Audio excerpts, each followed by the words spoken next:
sa Michelin Bib Gourmand Awardee na nasa puso lang po ng Quezon City. You heard that right, mga kapatid?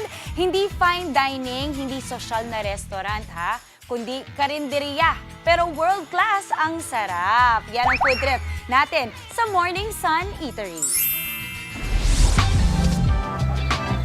Good morning, mga kapatid! Sa wakas, nakarating tayo. Matagal ko nang gusto itong puntahan. Nandito tayo ngayon sa Morning Sun Eatery dito po sa Project 4 sa Quezon City. At hindi lang to basta karinderiya, ha, mga kapatid.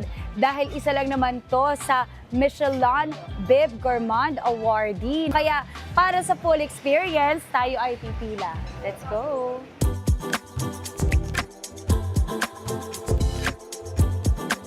Ito na ang kanilang top 2 bestsellers dito nga po sa Morning Sun Eatery. Dala ko na, na-secure ko na ang aking pork barbecue at dinakdakan. Kain na po tayo. So ito na yung bestseller nilang dinakdakan, pork barbecue. Siyempre, meron tayong lumpiang Shanghai at meron tayong gulay pambalanse, kamote tops. So mag-start tayo, maglalagay tayo ng kalamansi. Tapos, so ito na. Lagay na natin siya sa kanin. Kain tayo. Oh, wow. Sobrang sarap. Sobrang sarap ng lasa. Malambot. Sobrang panalo to. Dito naman po tayo sa barbecue nila. Na isa rin sa pinupuntahan at bestseller. Perfecto pag may suka. Yung flavor niya talagang nanunuot dun sa karne. Kasi malambot siya. Hindi siya sobrang tigas. Madali siyang nguyain. Sinasabaw ko talaga yung suka, oh. Ang sarap inumin ng suka, ha. My gosh! Diyos ko po. Pati suka nila, panalo ang timpla. Tingnan mo, halos naubos ko talaga yung barbecue ko, nakakatawa. Pero move on na tayo sa lumpia. Okay, yung style ng lumpia nila dito yung mahaba. Dahil suka lover tayo, dito tayo sa suka.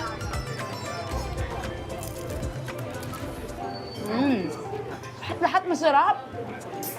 So good.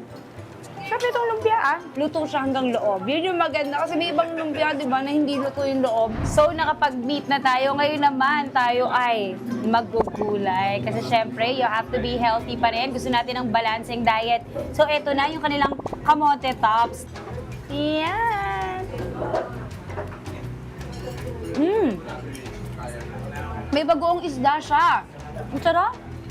Sarap naman ito. Ito kahit araw-arawin natin kainin, masarap talaga. So good. Grabe, busog na busog ako at kita ko talaga, mga kapatid, talagang parami na ng parami ang mga customer na lumalabas, pumapasok. Talagang pinupuntahan talaga yan dito. And that is it for today's On The Go. From trending kainan to hidden gems sa kanto. Walang iwanan. Sama-sama tayong titikim sa On The Go. Mga kapatid, Maui David po. Para laging updated sa viral food spots at unique destinations, mag-follow at subscribe na sa social media pages ng News 5.